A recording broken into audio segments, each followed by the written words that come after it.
Bonjour à tous, j'espère que vous allez bien, que vous avez passé de bonnes vacances et qu'on va pouvoir travailler tout à fait sereinement cette semaine à distance en espérant vous revoir le plus rapidement possible, normalement lundi dans une semaine si tout se passe bien.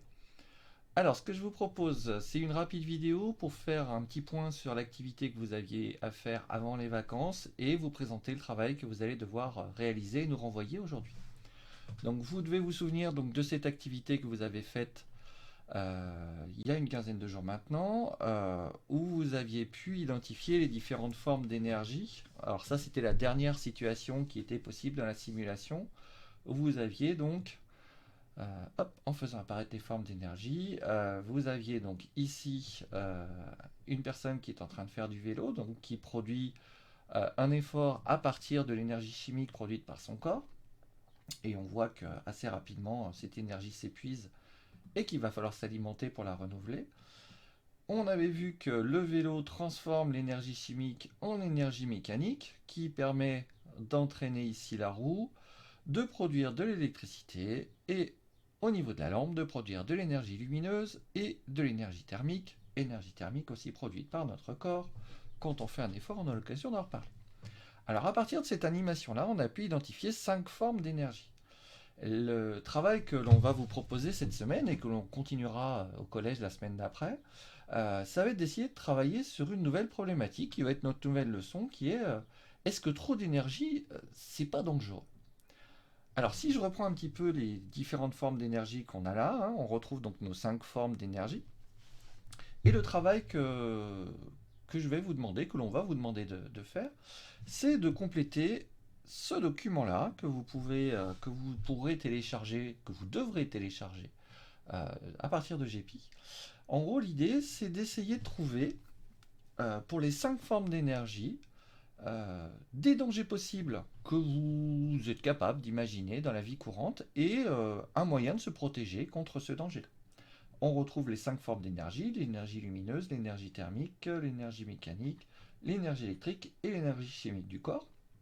Vous avez ici une rapide définition, hein, je vous rassure, elles ne seront pas dans les définitions qui seront à prendre pour la fin de l'année, mais ça permet de comprendre un petit peu euh,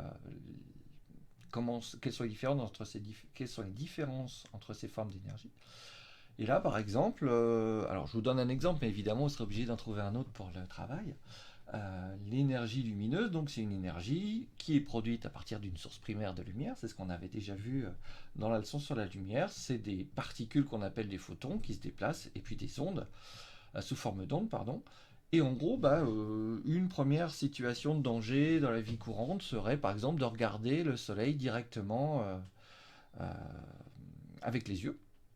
Alors évidemment, ne vous avisez pas de faire ça parce que ça a une conséquence, c'est que ça détruit les cellules de votre rétine, la rétine étant les cellules qui se trouvent au fond de notre œil. Et une des conséquences qui est quasiment irréversible, c'est de perdre la vue sur ces cellules-là qui seront détruites par l'énergie lumineuse produite par le soleil. Donc un des meilleurs moyens de se protéger de ça, c'est de ne pas regarder le soleil directement.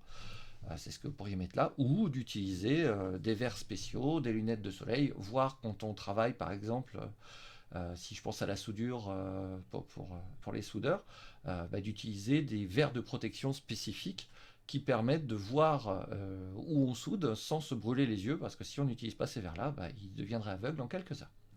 Donc évidemment, à vous trouver une autre situation où l'énergie lumineuse peut être dangereuse, et à vous de nous trouver, de nous renvoyer ce document en trouvant à chaque fois une situation de danger liée à une des formes d'énergie et un moyen de se protéger contre ce danger. Donc ça vous prendra, je pense, un petit moment. Vous pouvez éventuellement chercher sur Internet, mais la priorité c'est vraiment de chercher dans votre tête, dans ce que vous savez, des dangers, des choses qu'on vous a dit depuis tout petit qu'il ne faut pas faire. S'il y a des choses qui sont en lien avec l'énergie lumineuse, l'énergie thermique, l'énergie mécanique, l'énergie électrique et l'énergie du corps.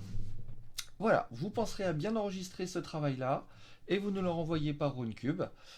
Et puis on vous fera une rapide correction avant la correction que je vous enverrai par vidéo jeudi prochain.